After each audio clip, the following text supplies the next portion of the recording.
Thank you very much. What a big day, what a big week to have this lunch for the moment that we live. But before I start, I want to thank Bush and Gardens to sponsor this event and AT&T, because otherwise he's going to kill me. He told me like 15 times, but you should not, they pay for lunch. And Freddie, thank you so much for buying all the books. You're broke now. I appreciate that. I'm not really a good speaker. I mean, I'm just a producer that makes music, and when I talk from my heart. And I feel that this is so important. You've been doing this for so many years, because I feel that a leadership is something that we needed for so many years, to people to know that we are together, and we're going to lead definitely a fight.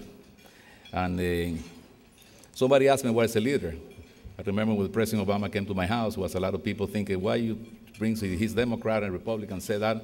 I said, to me, what's important, I'm not a Democrat or Republican. I'm just a Latino that like to talk to any president that comes to the White House to mention how important we are in the United States, what a contribution we made to this country.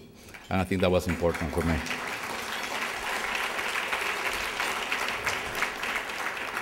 Even I produced so many events in the White House, all the way from Argentina, Spain, Mexico, Puerto Rico, and everything. I felt proud. Every moment I was there, I was proud that I was listening to Latin music in the White House.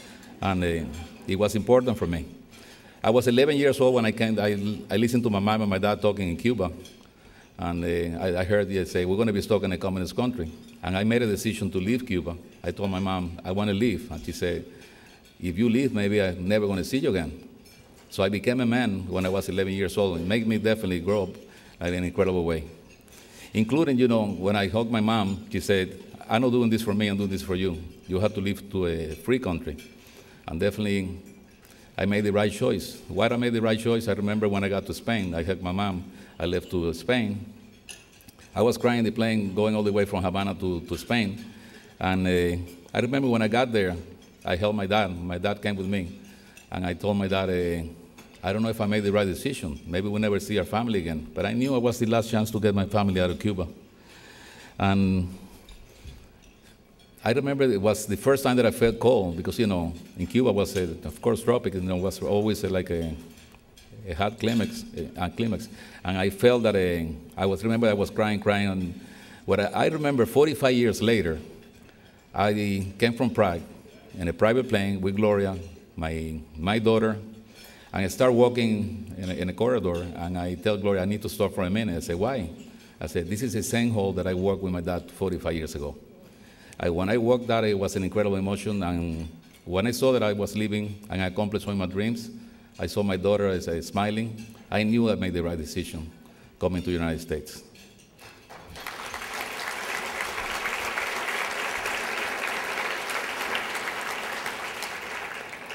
I feel Latinos make such a contribution to this country that we should be so proud, so proud.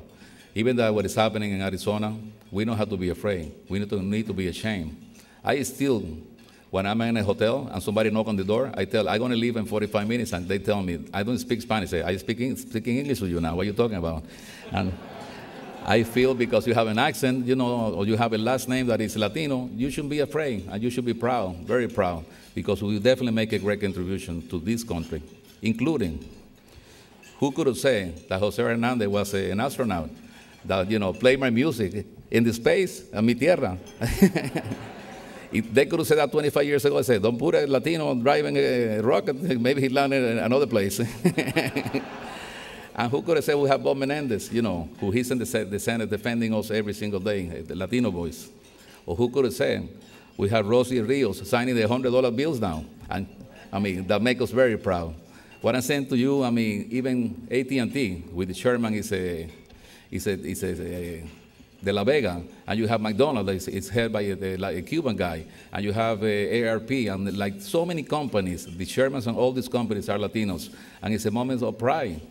And I feel, something that we need to tell that to the world. I think with this, what happened in Arizona definitely is protecting Latinos in a different way.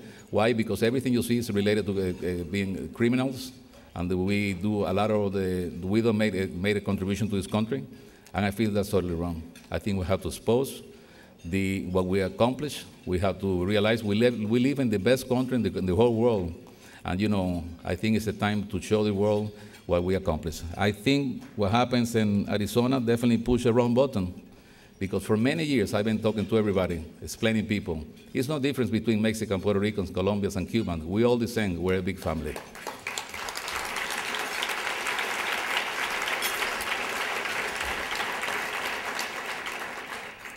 Going to Dreams, I remember the first time I saw the Grammy telecast in my house. I said, oh my God, I hope one day I can be able to attend to the Grammy ceremony. And then afterwards, maybe 3 years later, I was sitting in the first row nominated for a Grammy. And then many years I've been there in the ceremony, and I said, my God, definitely your dreams can come true. So many things happen in my life that I have to be blessed. And it's important to fight what we accomplish. It's important to have the pride to be Latinos.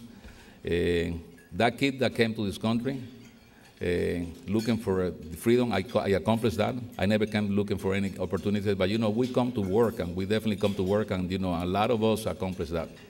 I want to thank you so much for coming to this incredible lunch, and be sure companies like Budweiser and AT&T keep doing this, because we need you guys to be sure that we can promote our culture. And it's a moment of pride. It's a moment that, who could have said that kid that was a refugee got the President of the United States in my house, or could have this incredible award today? I think my mom and my dad could be very proud. So thank you very much. Thank you. Just stay right here with me.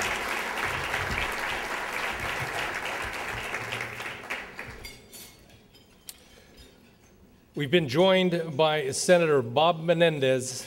Please welcome Senator Menendez. Thank you.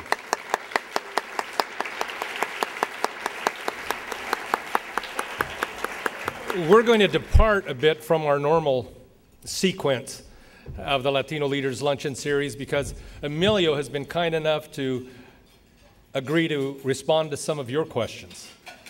So we're going to have a brief Q&A. Then we're going to receive a tribute to Emilio from Senator Menendez, and then we'll present our Nambe Eagle Leadership Award.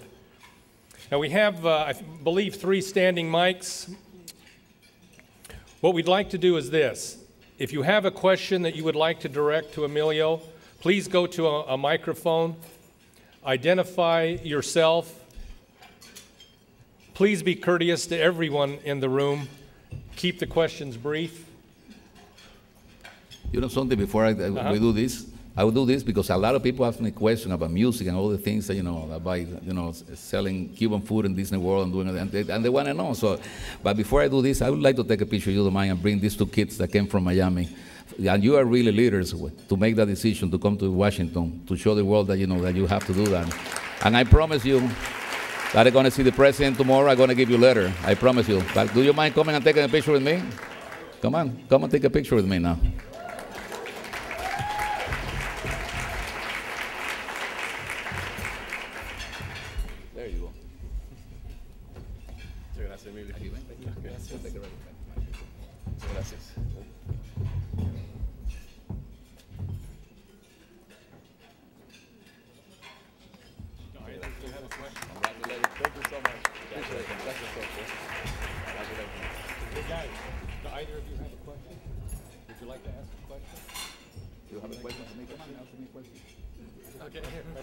Okay, our first question for Emilio.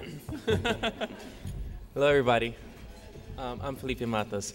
But I was thinking, I'm from Miami too, and I love Miami. Both of us grew up over there. Is there a specific memory about Miami that carries on in your music and something that changed your life? It changed my mind because when I told that one of the things that they told me, my music will never work. And I said, I'm Cuban American. I'm never going to forget when I came from. But I grew up in the States. I want to mix both sounds. And they say, you have to change your name. You have to change your sound. I say, I will never do that. If I become successful, it has to be with the sound that I believe. And I will always want to be proud when I came from. So I'm pleased that I did that. Okay, great. Thank you. Another question, Jose Hernandez, our astronaut here. Jose. Actually, it's not a question. It's more of a statement and a clarification of what Emilio alluded to. When we're on a mission, we get to pick our wake-up songs. And the song that I selected to wake up our crew was the Gloria Estefan, Mi Tierra, because it brought a special meaning to me. If you listen to the words, you can see from my perspective what the meaning was. But as a tribute as to how great y qué buena y sencilla gente que son, that same evening before I went to bed, I received an email from Gloria Estefan personally thanking me for playing that song. So, muchísimas gracias. Thank you. You make us very proud. But I'm going to tell you, Gloria played in the Olympics and Super Bowls, and let me tell you, my mother-in-law said, man, your music was placed on space, so you made us famous with my mother-in-law, I can tell you that.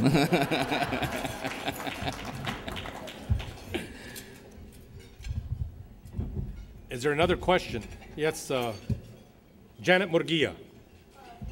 In your book, you talk about the importance of family. Everybody always wants to know a little bit about your roots. Tell us about your parents or how they inspired you. You know something? My mom was a person who told me, do it right, do it for your conscience and for God, and do what you believe. Because whatever you do right and you believe in yourself, I mean, you can do it. And I'm proud that my mom, in this moment, sometimes when this happens, sometimes I wish my mom would be alive because he could be proud. He told me, don't get into problems, just get to work and do what you have to do. So we were lucky that, to have, I was so blessed to have a mother and father like my dad and my mom and my mom, especially my dad, won the lottery 27 times. And he says, I want to die with a pair of shoes and a suit. And he died with a pair of shoes and a suit because he gave everything away to poor people. So I learned a lot from him. He was a great role model.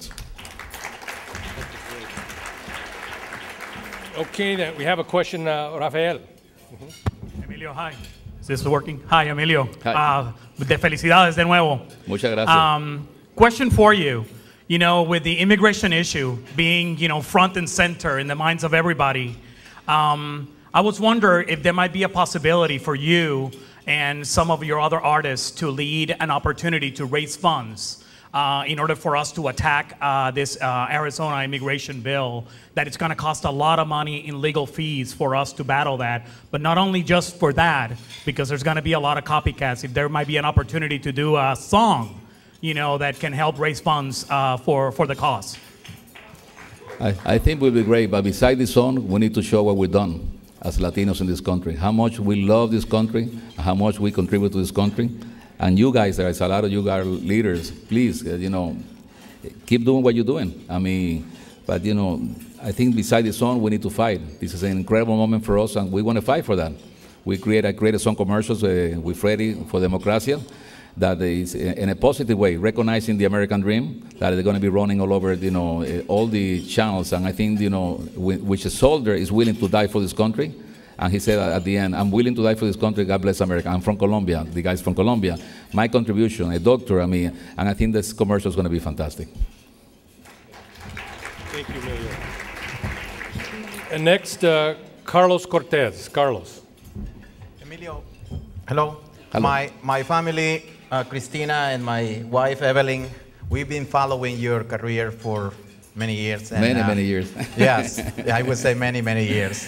We are very proud of what you have accomplished. Thank you so much. Thank you. And my question is, what do you think is the main ingredient that we need the Hispanic to succeed in this land? You know something, the main thing is leadership.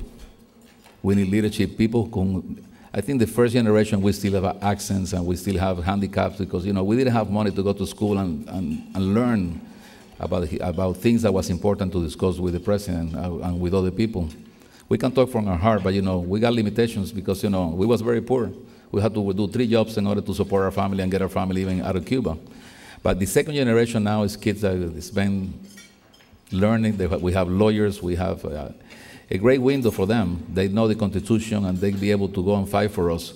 And I think everything, I was talking to Santana 2 days ago, and I talked to Feliciano. I said, it was so unbelievable when we started because nobody wanted to even hear about us. I said, Latino music has to fight, and we fought for that. And I feel the second generation now, we need to have great leaders that feel proud. The main thing is to feel proud where you come from without being ashamed, and at the same time appreciating that we live the American dream and we live in the best country in the whole world.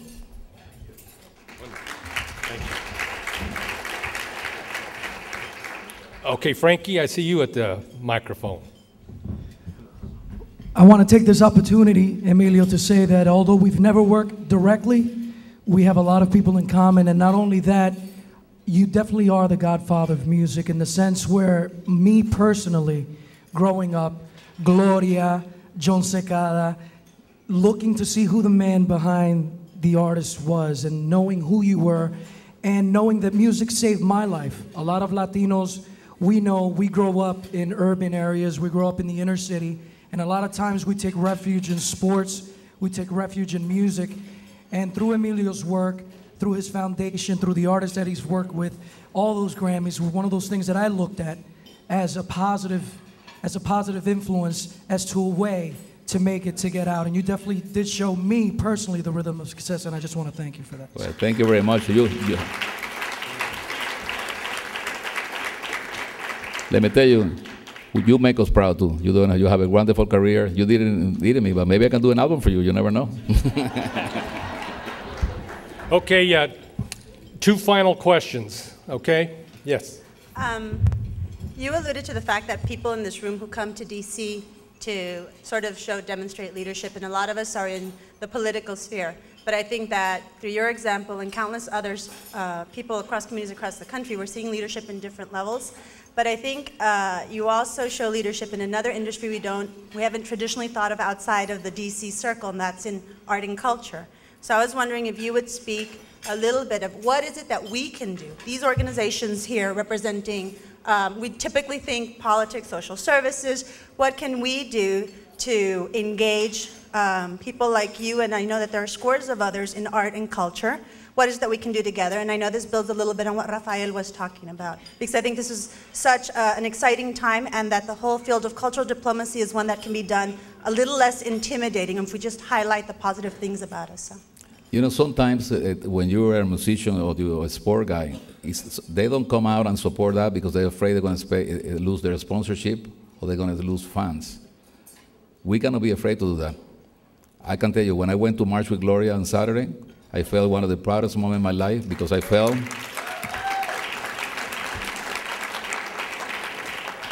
when I saw all the Mexican people thanking Gloria, I said, you don't have to thank us. I mean, we was immigrants, we was refugees when we came to this country. We know what the whole thing was all about, and to save money just to to get to eat or to pay rent. We know how hard it was. The good thing about me and Gloria, that we have no political agenda. We're never going to be into politics. We're never going to go back to Cuba to live. This is our country. And I feel when you have no agenda, you can say a lot of things. We got the pleasure to discuss that with the King of Spain, with the Mr. Mandela in Africa, with the Queen of England, with among so many important leaders with 6 different presidents. And 10 minutes with the president can make a big difference. But I feel something that I hope some of the sport people that makes a lot of money in this country come out now and support the immigration and support all these people that is in need now, and a lot of musicians. Because in the march I was surprised. We didn't have one sport person, and the only singer was there was Gloria. Nobody else came. So it's important that it's not easy. When you have to get a plane, don't sleep, go and work with almost 250,000 people. But I think it's important to them to support them now because they need voices. I was glad that Gloria went and she wanted to go because when you get Gloria Estefan in front of the camera, it becomes a face that is recognized in the Latino world, but recognized worldwide. And we have so many hits from BBC and Germany and Holland and CNN, CNBC, Entertainment Tonight Extra that, made the whole march one step further. So I hope that a lot of, especially baseball players, that they are so popular, they come out because, they make a lot of money and, and they're Latinos. But I feel, like you say, most of you guys have no agenda. And you do it because you love your community and you love to be in Latino. So we have to fight, but my main message is one thing I'm going to leave this today in this place is my appreciation for everything that you've done for me in this lunch and what you've done for so many years. But to be sure, as a reuniting Latinos without one flag, that's what is going to make the difference. We are strong. We're politically strong and economically strong. And that's the message we have to send to the President of the United States. Okay, a final question for Emilio, please. Hi, my name is LaConcia. I'm currently going to Gisborne Middle School. I actually did a project all for your wife, Gloria Estefan, I'm sorry. Stefan, sorry. And I want to know, it caught me off guard when you told me how you was really young growing up, you know, doing labor. I don't know how challenging was it to like be really young and like take care of your family. Like, how challenging was it? You know, I don't think being young was a problem. The problem is when we came with our music and we live in Miami. It was signs outside the door that said no pets, no blacks, no Cubans. So that's true. I remember that. And we have to fight. Imagine you fighting that. Imagine you have to fight with the sound.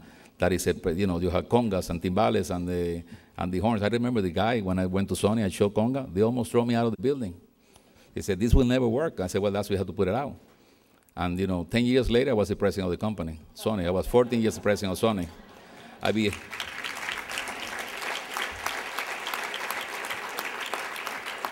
I was able to work and convince Sony to release from Celia Cruz, that she told me she was very, very old, and said, she's an old lady, she's not going to sell. And you know, she died having #1 in every single decade of her life. And that's probably one of my proud moments. What I want to say with that, age is not you don't have to be afraid of age. What you have to be afraid to believe in yourself and to do something that you love. And nobody tells you that things cannot happen. When you believe in yourself, you live in a great country that dreams come true. So fight for it. Thank you.